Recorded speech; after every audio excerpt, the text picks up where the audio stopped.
Hey, everybody. Welcome back to AI, the podcast. And I do mean welcome back because it's been a minute, hasn't it, David? Yeah, it's been a few weeks. We took off a little bit of a summer break, and I mean, man, it's in AI time, it feels like that's like forever.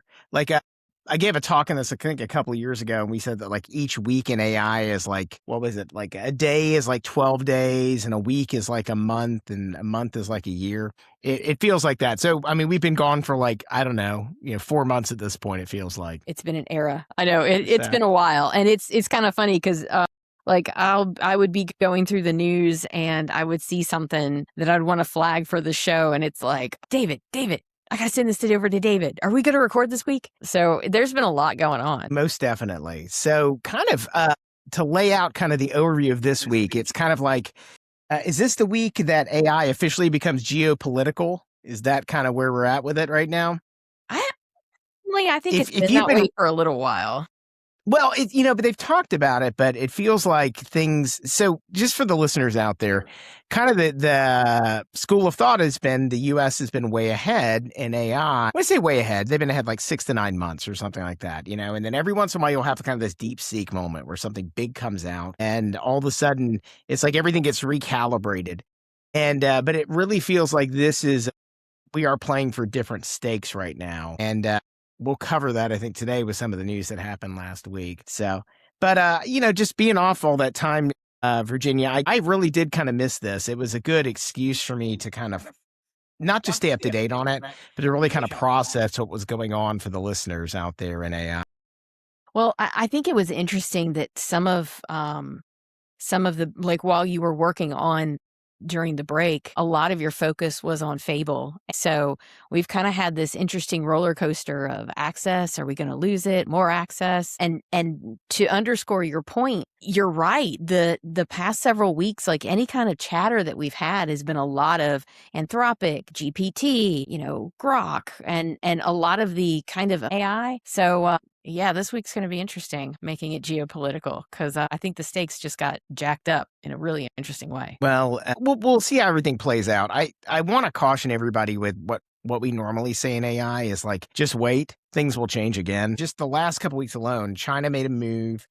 Actually, China's done several things. There's a compute deal between Meta and Anthropic. I've got some pretty strong opinions about that one. The U.S. government, since we talked last, is building a new compliance layer for AI models, which I might mention is without congressional approval. It's just kind of like coming out of the executive branch. And there's just a lot that's going on out there, and we're going to try to cover that as well as we can in the next 30 to 45 minutes, if that works. Okay, so we're not going to ease back in. We're just going to jump into the deep end. Is that what you're saying?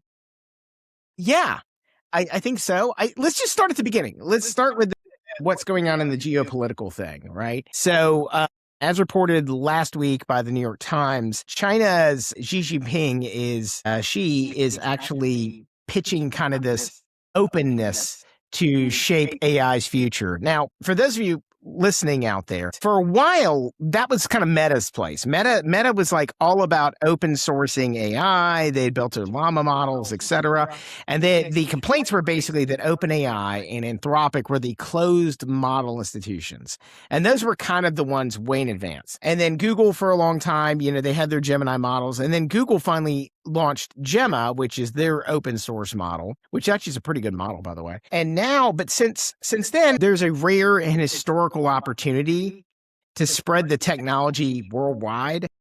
And basically, China's line in the sand is that, without calling the U.S. out by name in this, is that it's suggesting that if you don't allow everyone access to AI, then it'll create new historical injustices. And the subtext on this is he's calling the U.S. out. It's kind of what it comes down to. Right. Okay. And this is kind of a master class in power strategy. It's really subtle, really interesting, because it looks like what he's doing is kind of setting China up to be the generous, collaborative strategy as opposed to access to a proprietary AI. And look, like coming from the development world, open source has always been kind of what a lot of people look to. A lot of enterprise stuff is built on open source. You may or may not realize that. But open source just means that there's an open community and accessibility to these technologies or software. So to have a country come out and say, hey, global AI is awesome, we propose a different strategy as opposed to paying for it, it's interesting because there's real grievance underneath it. We've talked a lot about here on the show, we've talked a lot about the winners and losers and who's going to have access and who's not. And developing countries that maybe are further behind in this AI race would be able to stand on the shoulders of giants by using this open source. So that on-ramp is really interesting, and it runs it through Chinese infrastructure, their data sets and their political norms. Well, and I don't want to oversell this because Moonshot, and we'll talk about this in a minute. Moonshot said that Kimi K3 is going to be released open source. They're going to release the weights for the models. I think on the 27th is the date currently. And so we don't really know what's in that model yet because nobody's actually gotten to look at the weights, et cetera. But yeah, running this stuff through China, through their own infrastructure is a very different thing than a true open source model. Truly open source means you run it on your own silicon, right? You run it on your own GPUs, et cetera. Now, the challenge with this is that there's some things that should not be buried in this article. So basically, Chinese regulators have been simultaneously using AI to monitor and manipulate public opinion in Hong Kong, Taiwan. The state-sponsored Chinese media posted the Philippines as a karaoke singing monkey doing the bidding of the U.S. and Japan. That is state-sponsored propaganda. It's in 2026. This is not hypothetical. This is actually going on in real time. So one of the things that I'd also like you to think is that as the Chinese government comes out and says these things, they've also come out at the same time and says certain models should not be exported. We shouldn't export the weights. That is the opposite of open source. They are not allowing certain engineers and scientists who are working on these AI models to leave the country of China. They're not allowing them to go anywhere else. So when we say open, I kind of take everything that China's saying about open source AI with kind of a nudge and a wink. I don't really look at it as like truly what we think of as an open source model in the true sense of it in the community. I'm not saying it won't get released, but certainly how this stuff works is not necessarily how we really think of open source in the West right now. So it's a particular kind of openness. It just means you get access to it. It does not mean that it is truly accessible or without bias or without modification or free from agenda. It just means, hey, you can get access to this without paying for it. So yeah, well, okay, go ahead. No, but yes, to your point, look, the models will be released here. Or we think they will be. At some point, we're worried that Chinese government will not allow the models to be released as open weights. But so with some of the other things, DeepSync, et cetera, they actually produced the model in such a way to basically line up with Chinese government talking points on history, et cetera, when they're actually doing things. So they're not truly uncensored models per se. But then in the United States, or when these models come out and get put in Hugging Face, et cetera, people have gone back and reversed. They've changed the weights, et cetera, to remove that kind of political bias that's been built in the system. The question really is right now in the community is, Kimi's going to release his next model next week, but are they? Maybe. We'll know probably time of recording next week whether that model's been released or not.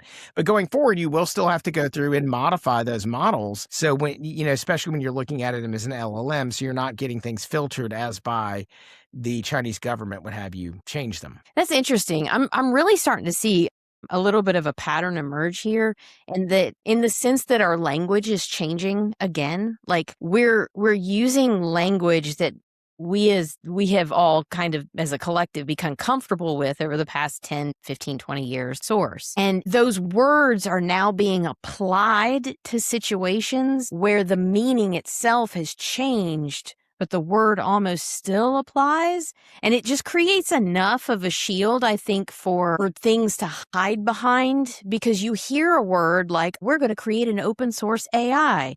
And you have the expectation that a lot of your audience has is like, oh, I'll be able to do it this way.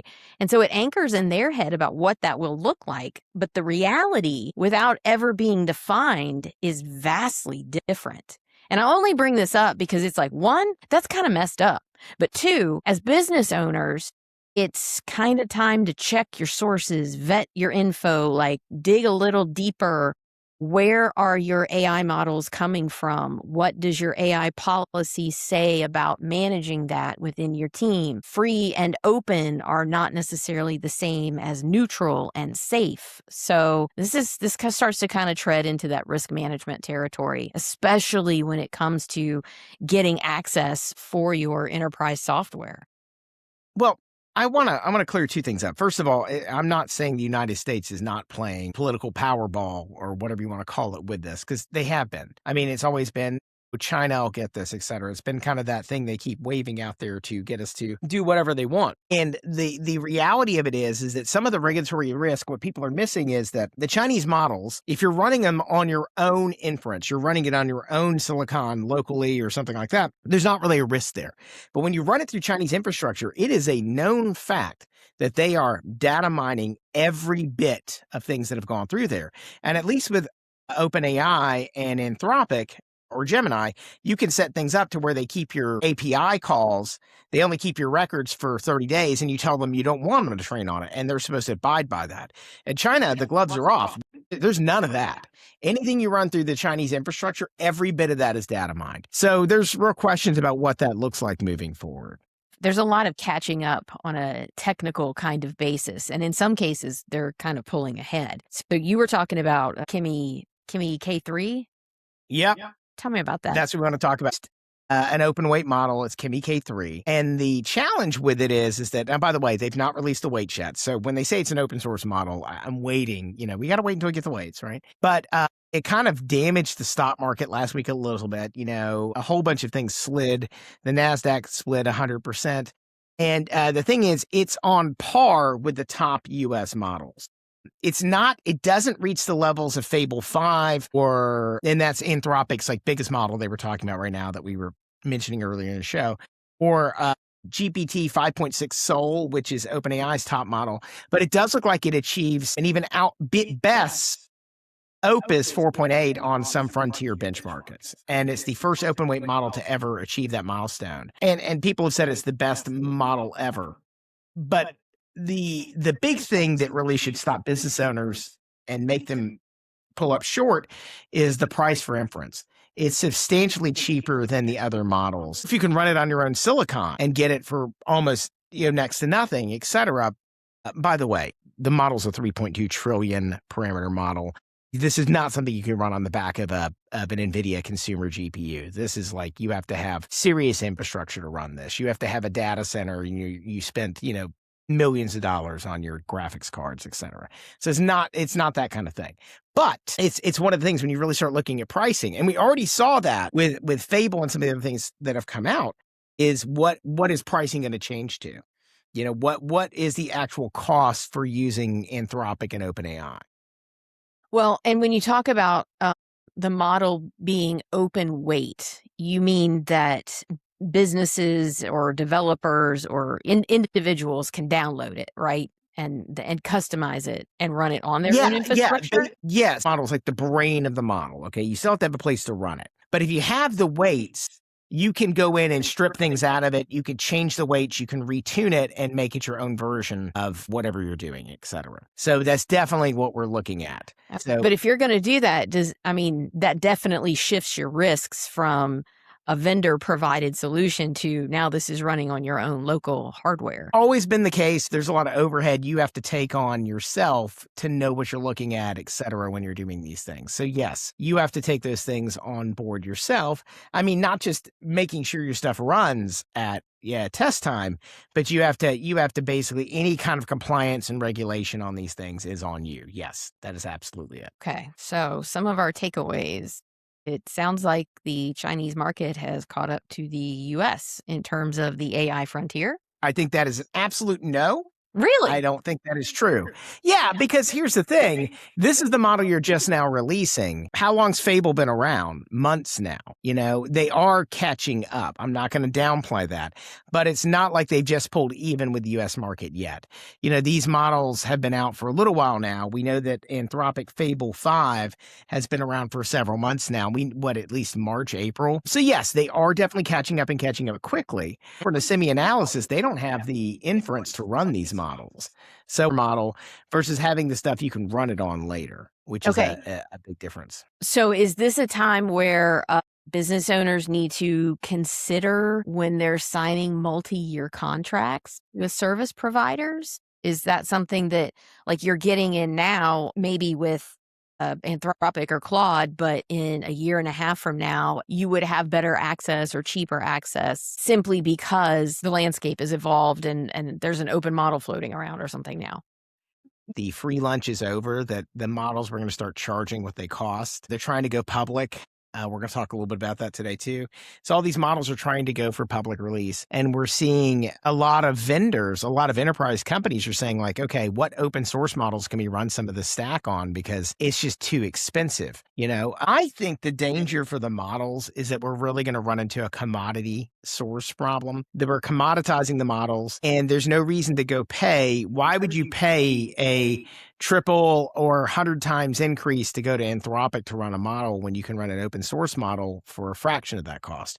The brand isn't there. You're not going to pay, $1,000 for an iPhone when you can buy one for $10. I think it's just the assumption that maybe it would be better. I'm not sure. It's like, how do you qualify a lot of this while it's still an emerging tech? Well, so here's the thing. There definitely are, if you are on the cutting edge of protein folding or whatever you're doing, you probably will pay that premium for the very best model. But for most companies, you probably don't need PhD level intelligence for a lot of stuff you're doing. If I need somebody to go through my emails and help me sort them, I don't need someone with a PhD in astrophysics. I need someone who literally can review stuff and just say, hey, this looks like you need to reply to this. Are we on the doorstep of everybody having the same AI that answers everybody's phone from now on? I think there's a lot of problems with that. I do think you're going to start seeing, and we are starting to see the commoditization of a lot of these things. What you're going to start seeing is even Google the other day. Google's offering telephony, etc.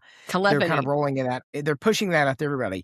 They're pushing this out so they can actually have an AI do automatic answering on it. One of the weird things with all of the labs right now, and I think it should make most of us give us pause, is that like Anthropic in particular, they're basically eating the developer ecosystem. Whereas historically, you would have provided a service, etc., that you would use to help power your infrastructure. You wouldn't directly be trying to go into business against those people. And I think that's really telling. How OpenAI has not been as aggressive with that lately, but it's the idea is like, you're going to run everything through our system, and now we're going to come up with a compete. Thank you for building your product using Anthropic, but we're going to turn around and create a company to put you out of business right now. Thanks for letting us learn about it. You go to like one of those Sam's. It's like a warehouse store, right? Yeah. There's some product on the shelf that you had made outside the country, and then literally 6 weeks later, they put out their own product unless they know it's selling. And I think that's really disturbing, is that you literally will be using someone else's product and training them on how to go into business against you. And we've seen Google is kind of wielding their monopoly power like a cudgel right now. They're going to try to go after all these other things as well. So I don't know where this leaves the rest of us right now. As a business owner, it leaves me very unsettled, because it's like they have the only casino where you can play the games, but they're going to literally rig the house against you and then eat your lunch.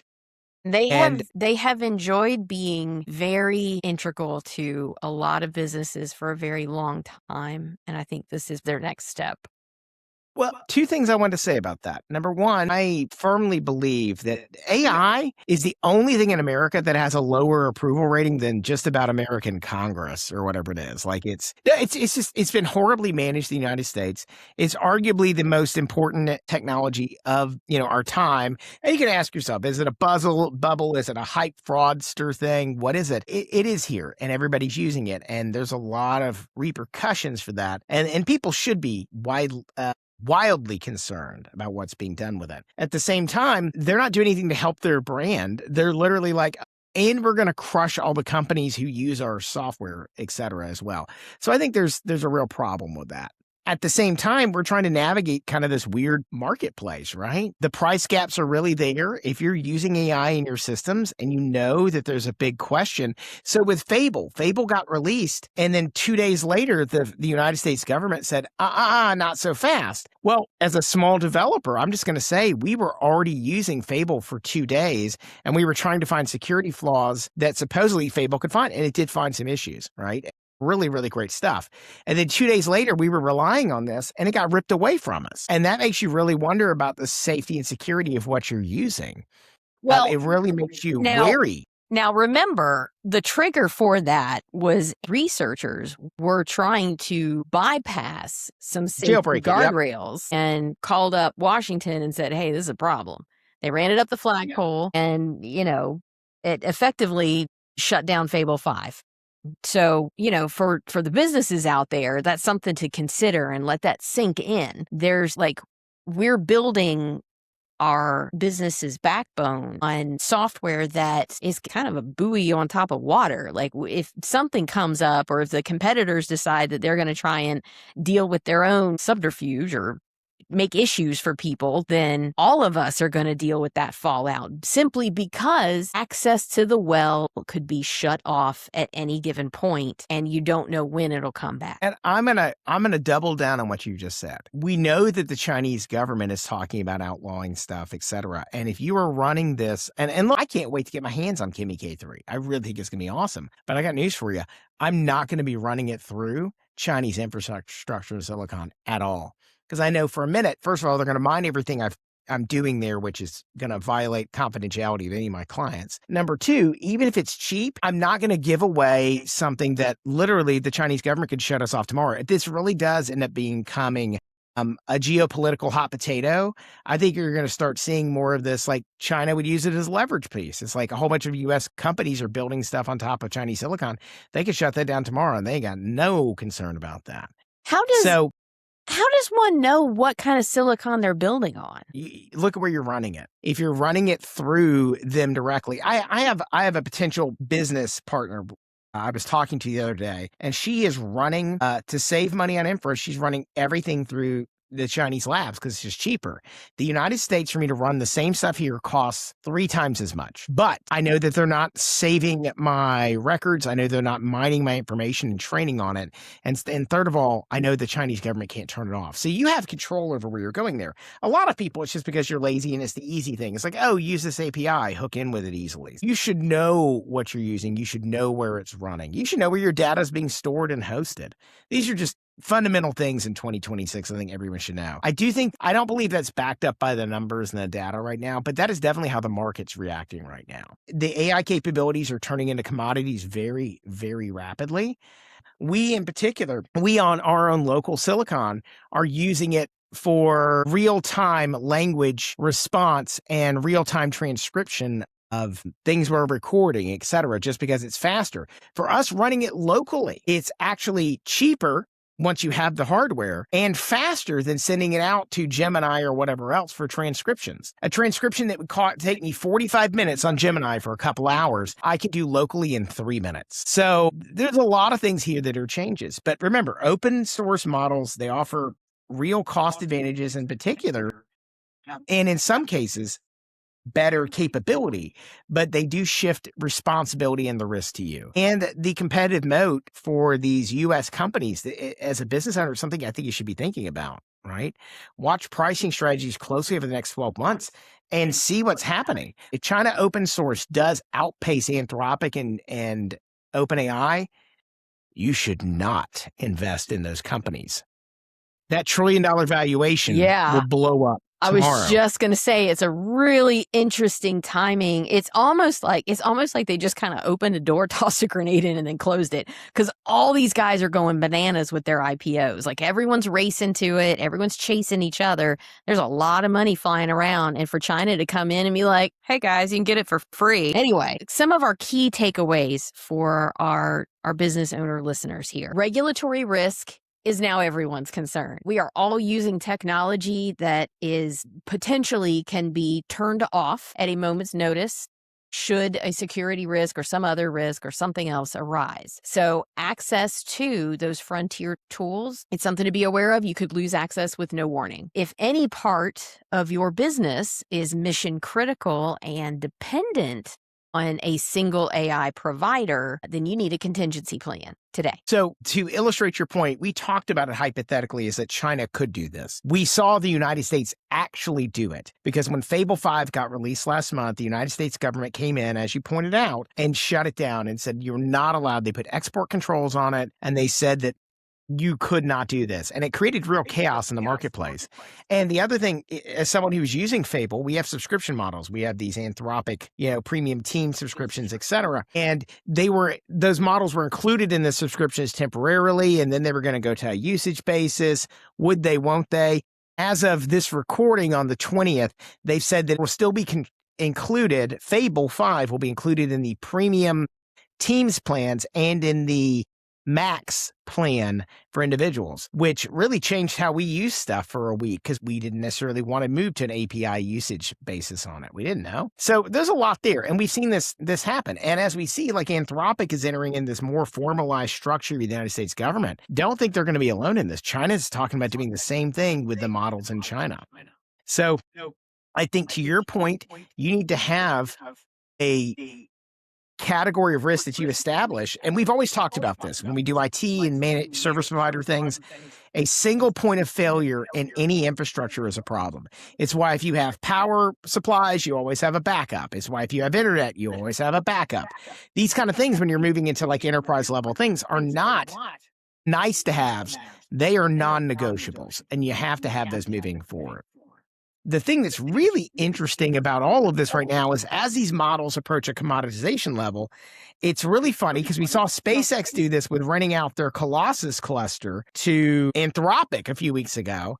And now Google, they're renting them out to. And now Meta is entering the conversation with, oh, by the way, we also have a lot of compute we'd be glad to rent out to you. It's just funny that the models were the cool, sexy thing you wanted. But the problem is nobody has the compute to run them. But some of these companies that have built, and by the way, Meta is back in the discussion. They've got an internal model they released that's apparently decent. Hopefully makes up for the llama sins of the past year. But with that, Meta is currently negotiating to rent out data center to Anthropic for up to $10 billion over 2 years. And that's on top of the fact that Anthropic just signed a massive, was it 45 billion or something to SpaceX over the next 3. Yeah. So it's really interesting. I mean, at what point do they all just end up being the same company? I don't think it's that at all. My thing is not them being the same company. It's just like, wow, all of a sudden, all these chips you built out to train your next model, if you can't build the model out, but you got the chips, you can rent them to other people for the compute that they need to power their better models. It's kind of like AWS, but for each other. It's weird. Yeah, no, it's just funny. And the AWS thing is like AWS is an investor in Anthropic, and they're the ones who went and tattled on them to the White House. I know. That's what's so funny. It's just like, wait a minute. This is where I'm like, okay, these guys are all just a bunch of dudes like hanging out. And it's like, who can get one over on who before and just enjoy the rest of the race, Because on the Meta side, Zuckerberg has said the company's going to spend, I think, like 145 billion this year, more than double what it spent last year. Because for a while, like Meta, we were talking about what's Meta going to do, and we were also talking about Apple. Like they were surprisingly quiet in this whole AI thing. So Meta peeked its head up, and then it's been kind of quiet for the past year. But it's been setting up deals with CoreWeave and Nebius for compute, and it does acknowledge that it may have overbuilt relative to current demand, which is why the leasing thing is, on the table. It's funny though, because as the price of these things has gone up substantially in the past couple of years, it's really interesting because even Zuckerberg, in one of the interviews I saw with him like a year ago or so, he said, well, if we overbuild by 200, 300 billion, that'll be upsetting, but it's not as bad as losing the race. But it looks like they are acknowledging they may have overbuilt a bit, and that's okay because they have somebody they can rent them out. They have someone else who's willing to buy it, and that's a big deal. I think this is really the part of the AI story that we don't pay enough attention to. Yeah, you've got Aaron Brockovich and these other people coming out of the woodwork. It's like, oh, the data centers, etc. Which, by the way, in case you haven't been paying attention, apparently Russian and Chinese government have been pushing a lot of that data center narrative on Americans through online, through social media. Well, So it's yeah. well, they're trying to build discontent and discord. Now, by the way, I'm not saying that data centers in your backyard cannot be a problem, because It's a two-pronged approach, David. yeah, I think it's definitely a problem. But I think that everybody sees the chatbot, but nobody's really seeing the data centers, the chips, the energy contracts, and how quickly these things are going up. AI is not magic. It is incredibly expensive physical infrastructure. And just in case you're wondering, a lot of this infrastructure, the chips that go in these places have a lifespan of only about 5 years. So the reality of it is, if you're running those machines full out for 5 years, you're gonna have to be rebuilding them every five. So you've got $1 trillion spent. You signed up to buying that every 5 years. Now, obviously, some of the compute costs and things will go down, but there's very few people who can actually play at this scale. Yeah. The challenge is going to be you're going to rely on these huge data center providers to provide the compute you need to power the models. That's a lot of layered dependency. That basically means that the people selling you the AI access are renting the plumbing or the underlying infrastructure from somebody else. And there's real implications on that for pricing, reliability. Can you still access these models long term? What if somebody else comes in and is willing to pay a better deal, and you've been using XYZ company and someone else is willing to rent that data structure out at a different price point? It really can change the dynamics very quickly overnight. So you layer that on top of this geopolitical risk, and you end up with a very different kind of gumbo that's being assembled here. Okay.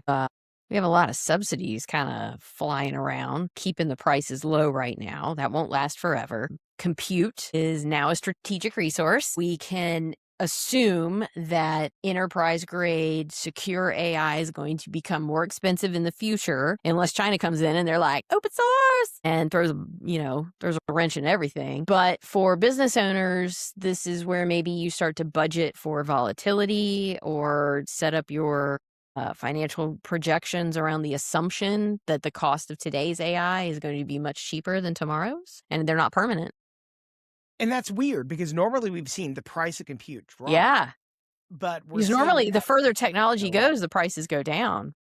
It's kind of funny you said strategic resource. It made me think of this old game I used to play, Civilization, and how Yeah. in the game it was like, the strategic resources were like oil and uranium. It's like compute was never on our kind of a roadmap or bingo card. You never thought the compute was going to be the limiting factor. It was like, how do you get the energy or whatever it is? But this is a separate kind of resource in the modern day world that we've never, it's weird. And I'm just kind of grappling with the fact that that's a new thing I never thought about. Just one quick note here. Maybe this doesn't apply, but when you talk about it being a resource like that, when I was a kid, my grandmother lived in very rural Tennessee, and there was an area, she lived on a mountain where they had done strip mining. And it was just, we'd go visit it, and it was really super rocky and a lot of scrub brush, not a lot of stuff lived there.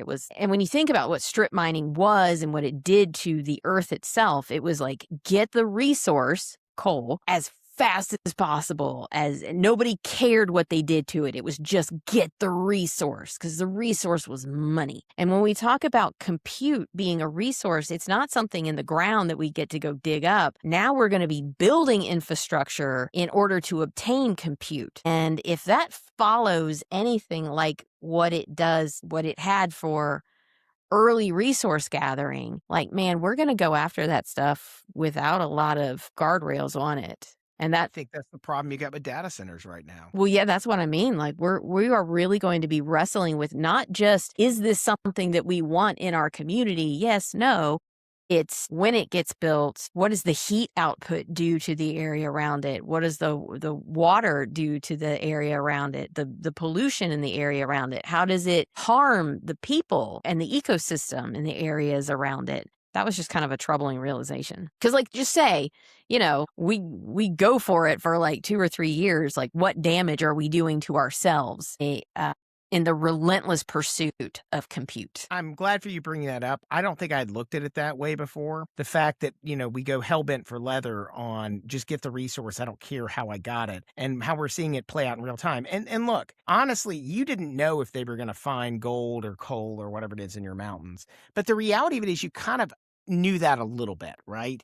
If you're near a river, you knew those things you planned for. But the data centers are just going up wherever they can find it. None of us bought into this based on that. I think that's a very important thing to keep your eye on. I think that's a very astute observation that I honestly hadn't put that together yet. So I guess that brings us to where I wanted to go last. I wanted to talk about the IPOs. Like, are they worth investing in? Are they not? Because we've already seen that OpenAI. So this came out. Look, it's been out for a few weeks now, but basically, the analysis question is like, how do the IPOs stack up? We talked about this a little bit before, but now OpenAI is talking about they're talking about not having their IPO, their initial public offering, until next year, and that's a big question, right? So, are they being Mm. super smart? Do they stay private? What happens with that, et cetera? That's a big problem for them. And Anthropic's trying to get out, and it looks like it's going to be in October. But we've already seen that SpaceX came out at like 135, went up to like 212, and I think it's down at like 120 today, right? Yeah. So there's a real question about that. And I'll tell you, if China does drop this open source kind of bomb in the American stock market, it's not good for the entire US economy. So I'm just pointing out that. But there's a question about how these things stack up, et cetera. Plus, there's also there's supply chain risk with what this looks like for you and your company. There's geopolitical gloss on it now.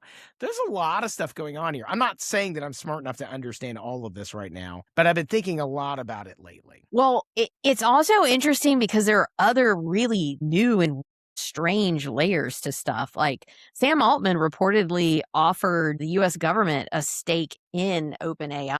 Yeah, the 5%, which would amount to nothing for people in the US ever. I mean, it's not enough to really matter. Eventually, if it went up crazy, it could be an extra $1,000 in the pocket of every American every year, like 20 years from now or something like that. Yeah, I don't really know that's what we want, but it's also like building in kind of like a different kind of regulatory capture. Now the United States is invested in the success of this company, so I don't know what Well, that means. Are they going to invest in everybody, or are they going to play favorites? And then what happens if somebody like Anthropic comes out and, they've got another security risk, but the other models don't because that's where our money's invested? It's just weird. I think there's a question about what going public actually means for the people using these companies. These companies, once they go public, there's regulatory requirements, there's things that you have to do to be profitable. And I think this all really goes back to the Chinese question, right? If you're going public with $1 trillion valuation, you've got to justify those valuation to investors. And how do you do that if all of a sudden it looks like your model that you're charging, let's say $50 for, that people on the street have an equally good model for $10, And if you don't want to buy it from them and run it from them, you can download it and run it locally. You can buy your own cow and have your own farm, right? It's really different. I think it's a very different equation. And I don't think we've heard the end of this yet. I don't know where we're going to be at on it, 6 months from now. But I guess what are the questions? How does this affect business owners? I still really believe putting all your eggs in the basket of one of these model providers is a very bad idea. I think you need to spread it around. There's a stability problem if you've built all your stuff on one of these platforms. And by the way, that's what a lot of large companies have done. They've tied themselves to one of the people. The IPO will change the pricing pressure on things, and it also might encourage those companies at the same time to go after more business activities that may be your business that you've been building on top of that. And watch for the pivots. Like once these things go public, just watch and see what pivots. I'm curious to see what SpaceX will do now that they've gone public. How will these things pivot? And as we always say, you need to diversify. You need to make sure you're not relying on a particular thing in your stack. I'm looking at the landscape and trying to pull all 5 of these stories together in kind of a single frame. And it's really interesting. We've seen over the past couple of weeks, these giants come out with their public offerings and they're really throwing some big numbers around. And then here comes an entirely different country and almost overnight undermines a lot of that. We still have a lot of questions and instability, kind of where this technology is, where it's going, how it affects businesses and industry. The US government has demonstrated that it can and will shut down models or shut down access to frontier models, which, listeners, if you're concerned about what that means, a frontier model is one of the newest ones. It's like pushing the envelope frontier model. The physical infrastructure that powers most of these models cost hundreds of billions of dollars, and that cost will eventually be passed on to you. But I will say this, if you are a business owner or you are just anybody listening to this show and you feel like you've fallen behind on this or there is so much to keep up with, fear not, dedicated listener. Nobody has caught up. This is kind of the point of the show. We are catching up together in public and out loud. Nobody has figured this stuff out. Anybody who says that they have is selling you something. So when you stack all of these stories together, what you get is a landscape where the tools are getting cheaper and more powerful. And simultaneously more congested, more fragile, and kind of more expensive to run. But both of these things can be true at the same time. And that's kind of the trap. I think business owners look at the first two stories and say, this is great. I'll just use the cheapest open source model that I can find. That'll be exactly what I need for my needs. I'm not doing anything crazy with it. But you're missing the point of the last three stories. And business owners that look at the regulatory and the financial pieces are just going to go, this is super complicated. I'll just wait. You're missing out on the reality of the first two stories. Right now, I think the thing is that you need to be intentional about what you're using. Know what you're using, know where it comes from, know where it's being hosted. I know that sounds like a lot, but these are simple questions you can do in a couple of minutes, honestly. Never let the efficiency you gain through AI cloud move your human judgment. Your judgment and creativity are still things that the models can, but they lack your wisdom of time. They lack the entire picture you have with things. As somebody who's been working these models now for 3 years, you have to understand that there's a lot of things they get wrong, and they will blindly send you off a cliff and cheer you on as you go towards the canyon floor. Actually, Virginia, I think you said that to me one day. But remember that your judgment, creativity, and the trust that your clients have on you are what they are paying you for. Yes, you should AI. Yes, you should use be more efficient, but do not cede those really important pieces of your stack, because they're the only things you can really make yours, to these models. Very well said, David. Just remember that if you were to weave all this together into one single idea today, is that everything we covered today basically says that the technology is transforming the landscape and both the geopolitical and a physical reality on the ground. But the human decisions about how we use AI and who benefits it from it and who is protected from those downsides, and there are downsides. Those decisions are still ours. The humans who are listening to this podcast or who are involved in the world using AI, those are still our decisions to make. So don't lose sight of that. So that brings us to the end of this episode. And we've covered a lot of ground. We covered, everything from the geopolitical realities to what's going on in the news. If you've enjoyed this podcast, please give us a thumbs up, or give us a review on Apple Podcasts or Spotify or wherever you enjoyed this podcast. We've really enjoyed you listening to us. We enjoy making this. And frankly, the few weeks we were out, we really missed doing this for you every week. So with that, be well, do good work, and we'll see you on the other side. That's a wrap for this episode of AI the Podcast. To make sure you never miss an update on the future of tech and business, hit that like and subscribe button wherever you're listening right now. This show is made possible by the support of listeners like you. So if you want to help us grow this community, drop us a 5-star rating. Thanks for listening, and we'll catch you on the next one.